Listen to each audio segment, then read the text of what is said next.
What it do, y'all? It's your girl Makeup and Travel, and for today's video I am bringing you yet another top 5 video. I don't hear very many people talking about this category of makeup, but I think it's important. So if you are interested in hearing my top 5 sponges, then just keep watching.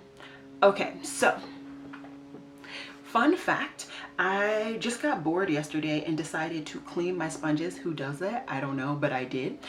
Camera, let's focus. Thank you very much. Alrighty. And so in doing that, I decided to get rid of sponges that I did not like. So I quite literally only have 5 sponges now, and these are the sponges that I like, and not only for their softness but for their blendability and for the fact that they don't suck up too much product. Because there was one sponge that I actually liked, the one from Mikasa, that was really nice and soft, but it sucked up a lot of foundation. So yeah, I have tried the Real Technique sponge, and I think a BH Cosmetic sponge, and maybe a couple of others. Those were not my cup of tea, so those all got thrown away. And like I said, I was left with these 5 sponges. 4 of them I like to use for both concealer and foundation, and one is actually kind of weird. I actually don't like to use it for concealer or foundation, but I do like to use it for cream products. So I'm gonna leave that one for the end and go in with the first 4. This one right here, this is still wet. All of my sponges are still kind of wet, so see these as like the blown up size. This is my Hallberg sponge. I love this sponge.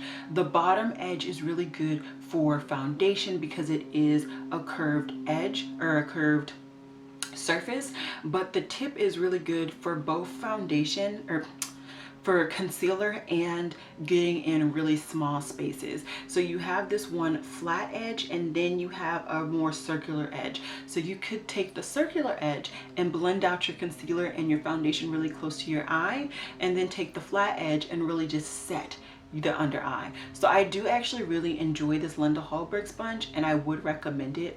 I don't know how much it is. I think this is actually one of, if not my most expensive sponge, because of the conversion rating or rates.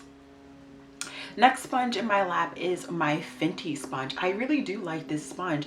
It actually really is nice and soft. The butt is really good for blending out your foundation. Then you have the kind of half circular side, which is good for getting under there for your concealer, and it actually has a flat edge up top, which is actually really good because it actually stops right at your eye, your lower lash line, so it's not like you're gonna stick yourself in the eye. And then of course this flat edge is really good for baking or putting powder under your under eye if you want to do that.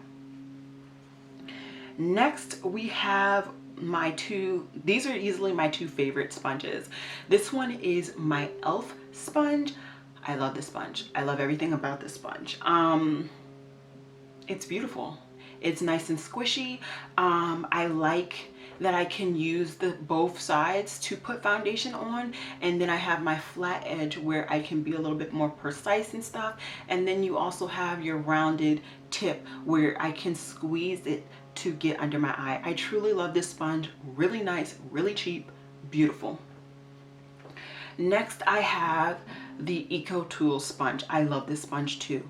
You have your butt, which can blend out foundation and concealer. You have a semi-flat surface where you can both blend out concealer and foundation, and then you have a bigger, flatter surface which you can use to bake. I enjoy this sponge as well, and it's cheap. And then the last sponge that I think is really good for more cream products is this baby. This is the Juno Co microfiber sponge. I did not like this for foundation. I didn't see any benefit in using it for foundation, but with cream products I think it does a really good job at pushing the cream products in over my foundation. So that has been a way that I have used it, and yeah, that's the only way I will use it. So those are quite literally the only 5 sponges that I actually have in my collection, but they're also my top 5 sponges. Like I said, I got rid of the Mikasa sponge, I got rid of the Real Technique sponge, I got rid of the Sonia Kashuk sponge, and the BH Cosmetics sponge. I think those were the 4 sponges that I got rid of just because I didn't like them. The Sonia Kashuk sponge was too hard, same with the BH Cosmetics. The Mikasa sucked up too much product, and the Real Techniques was too hard for me as well. So yeah, I hope you guys enjoyed this video, and as always y'all, it has been real.